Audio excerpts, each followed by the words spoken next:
Ruth chapter 1. In the days when the judges ruled, there was a famine in the land. So a man from Bethlehem in Judah, together with his wife and 2 sons, went to live for a while in the country of Moab.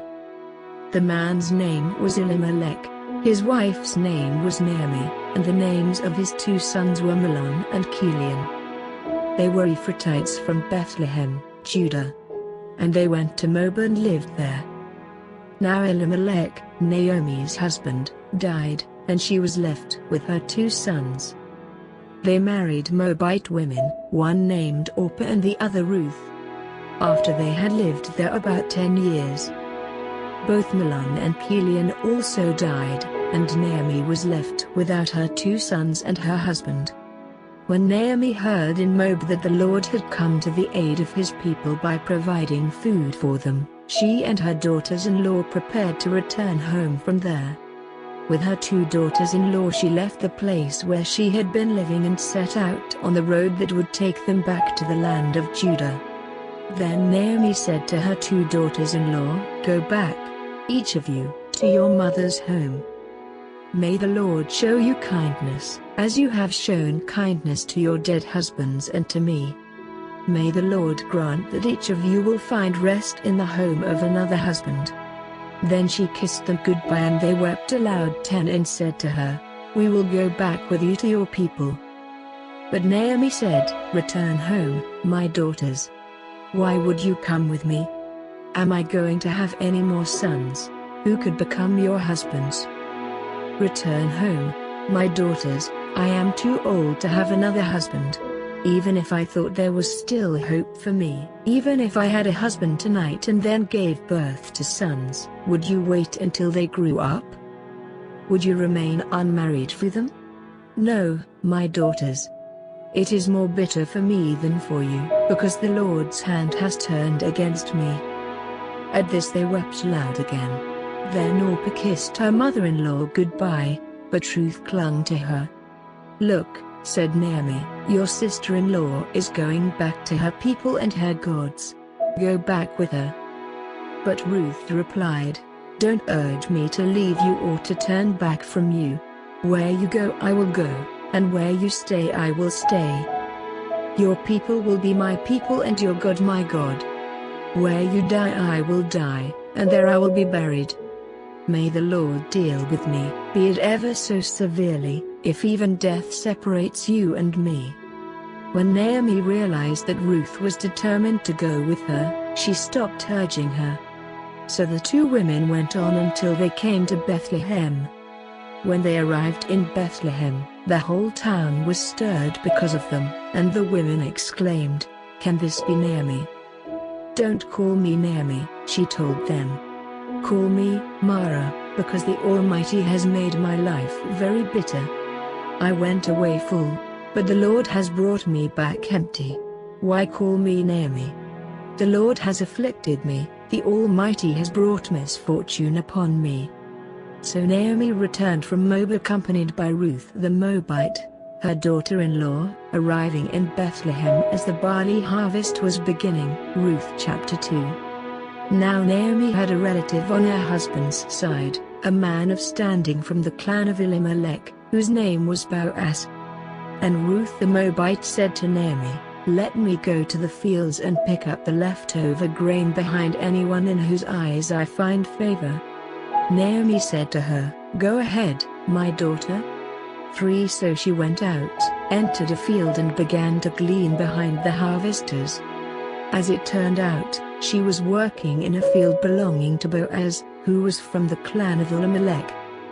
Just then Boaz arrived from Bethlehem and greeted the harvesters. "The Lord be with you." "The Lord bless you," they answered. Boaz asked the overseer of his harvesters, "Who does that young woman belong to?"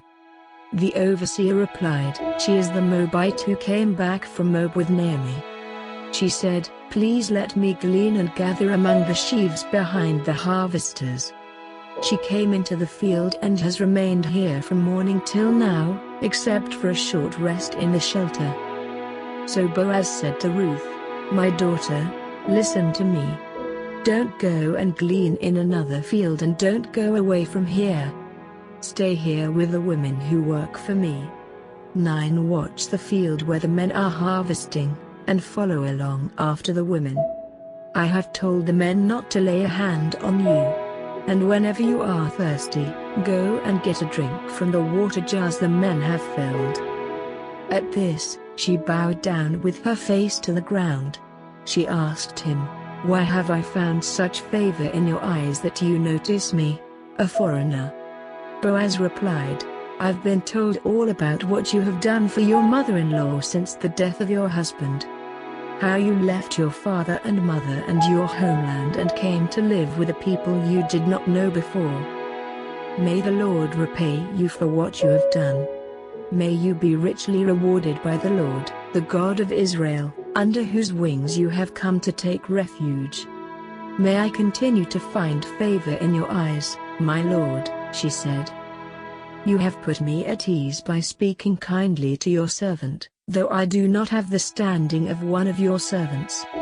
At mealtime Boaz said to her, "Come over here. Have some bread and dip it in the wine vinegar." When she sat down with the harvesters, he offered her some roasted grain. She ate all she wanted and had some left over. 15. As she got up to glean, Boaz gave orders to his men, "Let her gather among the sheaves and don't reprimand her. Even pull out some stalks for her from the bundles and leave them for her to pick up, and don't rebuke her." So Ruth gleaned in the field until evening. Then she threshed the barley she had gathered, and it amounted to about an ephah. She carried it back to town, and her mother-in-law saw how much she had gathered. Ruth also brought out and gave her what she had left over after she had eaten enough. Her mother-in-law asked her, "Where did you glean today? Where did you work? Blessed be the man who took notice of you." Then Ruth told her mother-in-law about the one at whose place she had been working.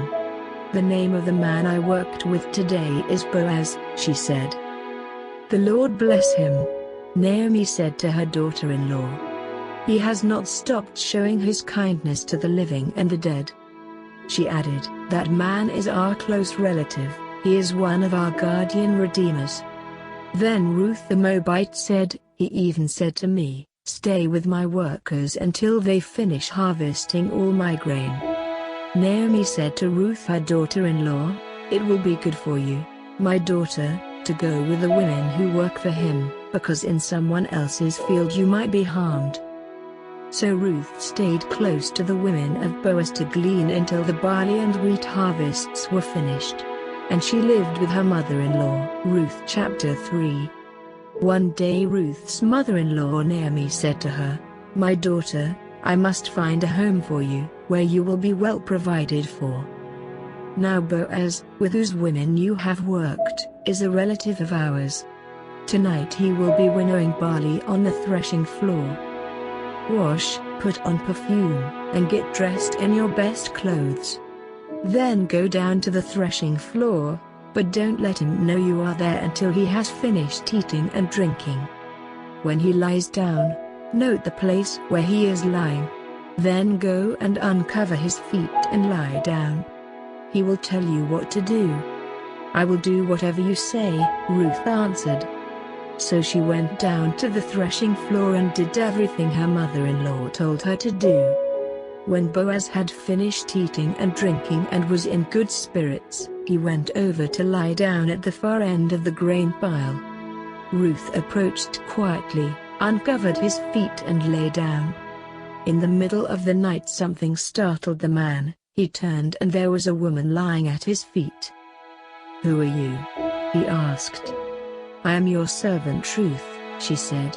"Spread the corner of your garment over me, since you are a guardian redeemer of our family." "The Lord bless you, my daughter," he replied. "This kindness is greater than that which you showed earlier. You have not run after the younger men, whether rich or poor. And now, my daughter, don't be afraid. I will do for you all you ask. All the people of my town know that you are a woman of noble character.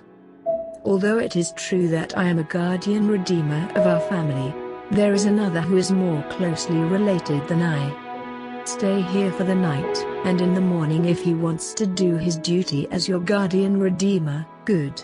Let him redeem you. But if he is not willing, as surely as the Lord lives I will do it. Lie here until morning. So she lay at his feet until morning, but got up before anyone could be recognized. And he said, no one must know that a woman came to the threshing floor. He also said, bring me the shawl you are wearing and hold it out. When she did so, he poured into it 6 measures of barley and placed a bundle on her. Then he went back to town. When Ruth came to her mother-in-law, Naomi asked, how did it go, my daughter? Then she told her everything Boaz had done for her and added, he gave me these 6 measures of barley, saying, don't go back to your mother-in-law empty-handed. Then Naomi said, wait, my daughter, until you find out what happens.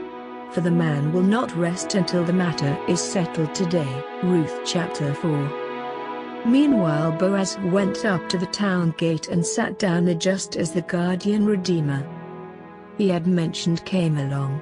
Boaz said, come over here, my friend, and sit down. So he went over and sat down. Boaz took 10 of the elders of the town and said, sit here, and they did so. Then he said to the guardian redeemer, Naomi, who has come back from Moab, is selling the piece of land that belonged to our relative Elimelech. I thought I should bring the matter to your attention and suggest that you buy it in the presence of these seated here and in the presence of the elders of my people. If you will redeem it, do so. But if you will not, tell me, so I will know. For no one has the right to do it except you, and I am next in line. I will redeem it, he said. Then Boaz said, on the day you buy the land from Naomi, you also acquire Ruth the Moabite, the dead man's widow, in order to maintain the name of the dead with his property. At this, the guardian redeemer said, then I cannot redeem it because I might endanger my own estate. You redeem it yourself. I cannot do it. Now in earlier times in Israel, for the redemption and transfer of property to become final, one party took her off his sandal and gave it to the other. This was the method of legalizing transactions in Israel. So the guardian redeemer said to Boaz, buy it yourself. And he removed his sandal. Then Boaz announced to the elders and all the people, today you are witnesses that I have bought from Naomi all the property of Elimelech, Kilion, and Mahlon. I have also acquired Ruth the Moabite, Mahlon's widow, as my wife, in order to maintain the name of the dead with his property, so that his name will not disappear from among his family or from his hometown. Today you are witnesses. Then the elders and all the people at the gate said, we are witnesses. May the Lord make the woman who is coming into your home like Rachel and Leah, who together built up the family of Israel. May you have standing in Ephrathah and be famous in Bethlehem. 12 Through the offspring the Lord gives you by this young woman. May your family be like that of Perez, whom Tamar bore to Judah. So Boaz took Ruth and she became his wife. When he made love to her, the Lord enabled her to conceive, and she gave birth to a son. The women said to Naomi, praise be to the Lord, who this day has not left you without a guardian redeemer. May he become famous throughout Israel. He will renew your life and sustain you in your old age. For your daughter-in-law, who loves you and who is better to you than 7 sons, has given him birth. Then Naomi took the child in her arms and cared for him. The women living there said, Naomi has a son. And they named him Obed. He was the father of Jesse, the father of David. This, then, is the family line of Perez. Perez was the father of Hezron. Hezron the father of Ram. Ram the father of Amminadab. Amminadab the father of Nahshon. Nahshon the father of Salmon, Salmon the father of Boaz, Boaz the father of Obed, Obed the father of Jesse, and Jesse the father of David.